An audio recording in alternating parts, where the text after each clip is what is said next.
Hey, it's Jonathan McGinley, the owner and founder of Intentional Man. And today I want to talk to you about a specific issue that I think a lot of us as men struggle with, and that is too much time on our phones. When I'm working with men and we're talking about making time for what's most important, making time for what matters the most in life, too much time scrolling is always one of the main things that comes up as a major challenge. And it's a problem that's so easy to fall into if you're not really careful. And it can have serious repercussions on your life. If you ask almost any guy what their biggest distraction is in life, he's probably going to mention his phone, whether that's too much time scrolling social media, looking at the news, sports articles, checking email, setting his fantasy football lineups, whatever it is. These are all ways that your phone can distract you from what's most important in life if you're not careful. And honestly, just recently, I feel like I've slid back into some phone addiction where I just found myself constantly reaching for my phone or checking it throughout the day, even if I didn't have a good reason to check it. And so I thought this would be a good training today to get you and me back on track where we should use our phones as a helpful tool and not just as a major distraction in our lives. So I'm going to give you 6 ways that you can fight back against spending too much time on your phone. And this isn't an exhaustive list by any means. And honestly, I'd love to hear what's worked for you as well. But it's 6 things that have really helped me, and I think they'll be helpful to you as well. So let's go ahead and jump in. The first one, and this isn't always that obvious, and it's usually not the first place that you start when we talk about phone addiction, too much time on our phones. But I think it's honestly the most important. Okay, so number 1, you have to identify what too much time on your phone is actually costing you. Right? Because every time that you say yes to checking your phone or scrolling social media, you're ultimately saying no to something else. It's always a trade-off. It's important to actually think about what you're saying no to when you're spending time on your phone. It's crazy. The average man in America is spending 7 hours a day on screens. I know what you're thinking. That's not me. I only spend 3 or 4 hours. I agree. That seems like a lot, but that's what the stats are saying. That 7 hours a day is the average for a man in America. It's really hard to comprehend. But even if it's not you, you're probably still spending a few hours on your phone. And so it's worth asking you what that time is actually costing you. Imagine if you had 7 more hours available in your day. How would you use that time? I doubt your first response would be that you would go spend it scrolling social media. You would never say that. You'd probably say things like, I'd spend way more time with my loved ones. I'd actually have time to go do the activities that I enjoy. I'd use it building that business, chasing my dream, getting in better shape, whatever it is. That's how you would spend your time if you had an extra 7 hours.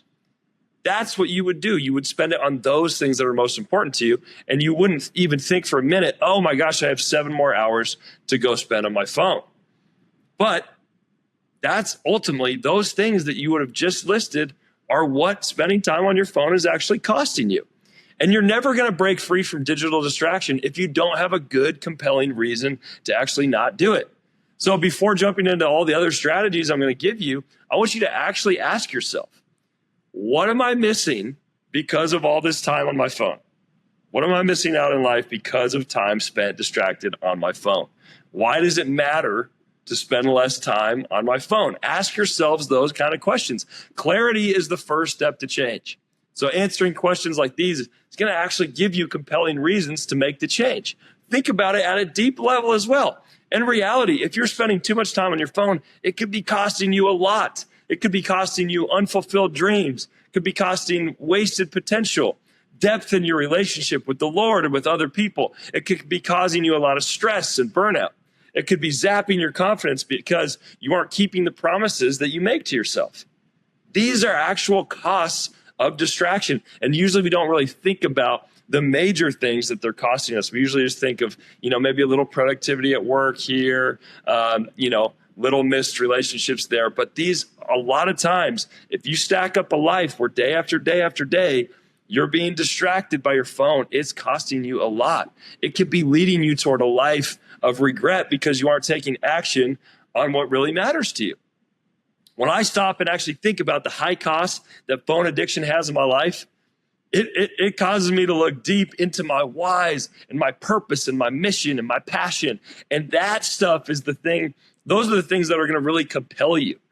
You're going to be distracted all day long if you don't have a compelling vision pulling you forward, if you don't have something bigger than your phone that keeps you taking action and keeps you moving forward. So before any other step, take time to actually identify those costs that your phone is having, and then you can move on. Okay, so that was number one. Number two, and this is another one that you might not think about right away. It's you got to identify what it is that you're avoiding when you're running to your phone. The things that you're avoiding. So distraction usually doesn't just happen by accident. It's usually a symptom of something deeper, something else that's going on. More often than not, you're turning to distraction, you're turning to your phone to avoid some sort of discomfort or stress, right? That distraction, that running to your phone and scrolling social media, it's meeting some sort of a need. That's why it's powerful and why it's addictive. Because if you're feeling really stressed out and you get a quick relief by going to your phone, your brain is going to remember that as a solution to stress. It tags that distraction as a good thing that you can do when you're stressed out. So the next time you feel stressed, you're going to turn to distraction again as an escape. It's a solution to your stress. You can try to overcome your bad phone habits with willpower and just trying to be more disciplined, kind of gritting your teeth and not doing it. But that's not going to be that effective of a strategy if there's some sort of underlying stress, if there's some sort of discomfort that's just not being dealt with in your life. So the next time you catch yourself reaching for your phone or just mindlessly scrolling, ask yourself, what am I trying to avoid right now? What is the stress that I'm avoiding? What is the discomfort that I'm avoiding? It could be something as simple as just that project at work that you're not really feeling like you want to work on, or a phone call that you're afraid to make, or it could be something way deeper, something where you're like, trying to avoid fear of failure or feelings of inadequacy, or you're comparing yourself to others. And I'll dive more into those in another episode. But until you start to identify and deal with the things that you're running from, you're going to find yourself distracted. If it's not your phone, it's going to be something else. So here's one simple exercise that you can do to kind of help you with this, is keep a notebook by your desk at work. And when you feel the urge to grab your phone, just stop and identify what it was that was going on that made you want to reach for your phone. So for me, this was really telling, because anytime I would come to a problem that I didn't really know the solution of at work, I would reach for my phone. It was something where I had to put a lot of thought in. I had to put a lot of just focus. I wanted some sort of relief from that, and so I would reach for my phone. It could be, you're scared to make that sales call, so you reach for your phone. Keep a list of those activities or that circumstances, those feelings at work that you have that make you want to escape. Because once you've identified those, then you can actually start to work on them and find better solutions. Okay, so the third tool for overcoming too much time on your phone, this goes hand in hand with number two. So once you've identified the stressors going on, then you want to make a list of healthy alternatives and ways to spend your time. So breaking free from digital distraction isn't just about cutting things out. It's about replacing them with something better. If most phone overuse happens when you're stressed or you're mentally drained or even just bored, you need to identify healthy things that you can do instead of continuing to turn to your phone every time. So you just take a few minutes. It doesn't have to be a super long activity, but take a few minutes, make a list of things that recharge you. Things that you can do, whether they're large or small, that give you a quick boost of energy, that give you rest, that help you refocus, things along those lines. So when you feel yourself slipping into distraction, you can just choose something from that list to do instead. So small things, for example, when you're at work and you're feeling the urge to grab your phone, maybe instead you just stand up and go get a drink of water, walk to the water fountain or whatever it is, go get a drink of water. Or you stand up and stretch. Maybe you could say a quick prayer. You could go on a short walk around the office, anything along those lines. It doesn't have to be that big, but it can just help refresh you, help you refocus, set your mind on what you have to do next. Whereas a lot of times when you reach for your phone, you're going to find yourself 20 minutes later scrolling social media, wasting so much time. There are better, healthy alternatives. And then when you're at home, and you find yourself turning to your phone over and over, maybe have a list of some activities that you enjoy doing that you could go do instead. Things like going to the gym or going on a walk outside. Maybe it's reading a book or hanging out with your friends, just giving somebody a call to say hi, fishing, golfing, whatever activity is that you enjoy. Just make a list of those things so that you have healthy alternatives when you're bored at home, when you're tired at home, where you can actually turn to something that you know gives you life and gives you energy instead of just mindlessly scrolling your phone. I find it felt helpful to actually write those things down, make a list, be proactive. Instead of spending the night sitting on the couch scrolling your phone, just pick one of those activities. The best way to break a bad habit is to replace it with a better one. And willpower alone is not the best strategy. You need to be proactive. You need to actually have things identified that fill you up, and you can do those instead of reaching for your phone. Okay, so that was number 3. Number 4 is where you actually create rules for your phone. So much of your phone addiction is happening because you're not being proactive enough. And I know I say this a lot, but you haven't put enough thought and intentionality into how you want to actually use your phone. So like I just said, willpower isn't a great strategy. Just leaving it completely up to chance isn't a good strategy. There's a big difference between being proactive with your phone and being reactive with your phone. When you're proactive, it means you actually have taken time and you put intentional thought and effort into defining what you want your relationship to your with your phone to be. How are you actually going to use it? Why are you using it? When will you use it? What boundaries are you going to put in place to make sure you don't overuse it? Those kind of things. That's being proactive when you ask yourself those questions and identify the best answers. When you're reactive, you're just going to let your mood, your energy levels, your stress levels, your circumstances, or the requests of other people dictate how often you use your phone. Again, that's not an effective strategy if you truly want to fight against this. You need to be proactive. Remember step 1. All the time on your phone is costing you something. It's costing you your dreams, your relationships, your productivity. If those things are truly important to you, then it should be important enough to create rules around your phone to make sure it's not actually costing you those things. So, have you taken time to set intentional rules for your phone? If you haven't, this is something that you should do right away. Anticipate the distractions, anticipate the challenges, the times where you usually fall into it, and come up with a plan ahead of time. So that could be things like no phone after 9 p.m., no phone in your bed if you know that's keeping you up too late, waking you up early, stressing you out, causing you to look at things you shouldn't. No phone until after your God time in the morning. That could be another thing that you do. Setting time limits on certain apps. Maybe you take a night or a full day where you just detox from your phone and you turn it off or put it in a different room. Actually create rules and strategies so that you have a healthy relationship with your phone. Think about the times where your phone is typically the biggest distraction for you and come up with an intentional strategy to deal with that. Okay, so that was number 4. Strategy number 5. This is where you actually design your environment for success. Your environment shapes your focus. If your phone is always within reach, it's much harder to avoid checking it. That's what I kept finding myself doing. It was right there, so I just reached for it all the time.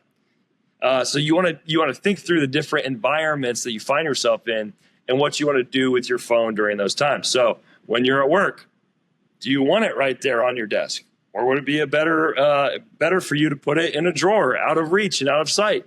When you're at the dinner table or out with friends, do you want it just sitting right there on the table in front of you? I know for me, if I see or hear a notification on my phone, it's almost impossible not to check it. And even if I don't check it, I'm usually thinking about how bad I want to check it, and that's distracting as well. So I want to give somebody my full attention when I'm with them. So then for me, it's better to keep it out of sight where I can't just react to the things that are coming in. Another big part of designing your environment is actually designing your phone itself. So the first place to start there are notifications. Do you have notifications going off all day long? If so, that might be a huge source of distraction. It's worth taking time to think through which notifications are actually serving you and which ones are distracting you. It's a good way to ask yourself that. Is this notification serving me, helping me, making me do things that I want to do? Or is it taking away? If it's taking away, it's probably time to turn off that notification. Then the next part would be to actually design the placement of your apps on your phone. Have you designed your phone screen to be less distracting? doing things like moving the time-sucking apps into a folder, putting those on the back page, putting more productive apps up front, things along those lines. You can make your screen black and white to make it way less visually attractive. Those are the kind of things I'm talking about. The main point, again, is that you're being proactive instead of reactive with your phone. Be intentional in the way that you use it. Design your phone and your different environments that set you up for failure instead of success. Okay, the sixth and final strategy. This is simple, but such a powerful one. So I really felt like it was worth mentioning. I would highly recommend not checking your phone as the first thing that you do in the morning. It's really easy, right? Your alarm goes off, you have it on the nightstand, you grab it, turn off the alarm, and boom, we're right there, scrolling social media, reading articles, checking email. Your phones are designed to deliver quick dopamine hits. And starting your day off with that instant stimulation actually makes it way harder to focus on deeper, more meaningful tasks later. You're training your brain to crave distraction, to crave those quick dopamine hits when that's the first thing that you do in a day. If you want a focused day, then you should start with a focused morning. Once you set your mind on in the morning, usually carries over throughout the rest of your day. So as soon as you check your phone, you're reacting to your life. You're not leading your life. You're letting notifications, emails, social media, news pull you into other people's agendas before you've even set your own agenda. Social media can kick off the comparison game right away. The news can put you in a state of worry, right? Because you're reading about all the bad things going on in life.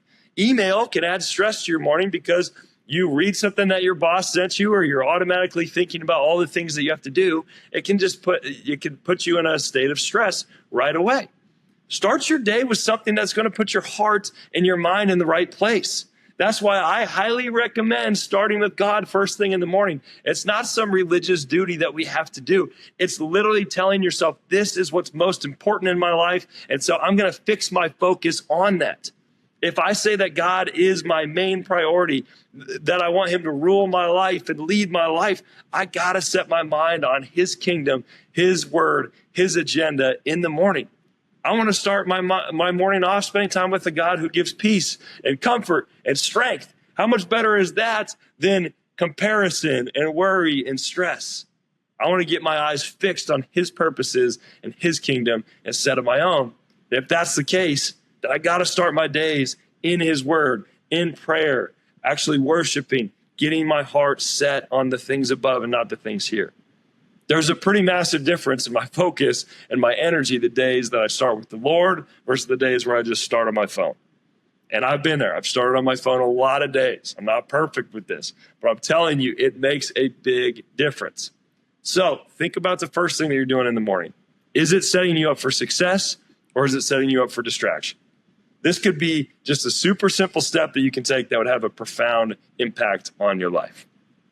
Okay, so just to recap those 6 strategies for you. First, you want to identify the cost of distraction. Then you want to identify the stress or the discomfort that you're avoiding when you turn to distractions. Third, once you've identified those stresses, then identify some alternate recharging activities that you could do instead. Fourth, create intentional rules for your phone. Actually proactively design your phone and think about the challenges, the obstacles, be proactive with those. Fifth, design your environment for success. And last, make sure you're starting your morning in a way that's going to set you up to focus on the things that you want to focus on throughout the day. So I hope this was helpful. These are strategies that I've been implementing recently to help me overcome my own phone addiction, and they've been making a huge difference. So I hope they're helpful for you. If you found this beneficial, please share it with somebody else that might also could use it. And also, I'd love to hear some of your other strategies. So comment back with what's worked best for you. Would love to hear from you in that way. And as always, thank you so much for joining me today. I'm grateful for you. I believe in you. You're made to do something great because God made you. He doesn't make mistakes. So go live a life you're proud of by living intentionally.